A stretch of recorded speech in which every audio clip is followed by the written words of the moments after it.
कृष्ण का कर्म ज्ञान भगवद गीता में विस्तार से वर्णित है, जो धर्म और कर्म पर एक अनमोल ग्रंथ है।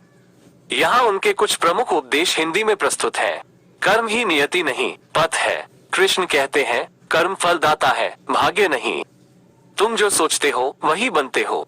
तुम जैसा कर्म करते हो वैसा ही फल भोगते हो।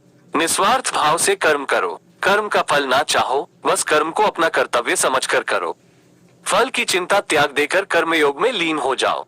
कर्म ही धर्म का आधार है। धर्म का पालन तभी सार्थक है जब आप अपने कर्मों के द्वारा उसे जीवन में उतारें।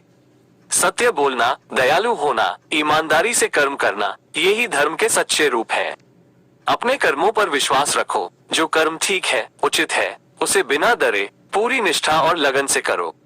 परिणाम की चिंता मत करो, क्योंकि ईश्वर न्यायकारी है और अच्छे कर्मों का फल कभी व्यर्थ नहीं जाता।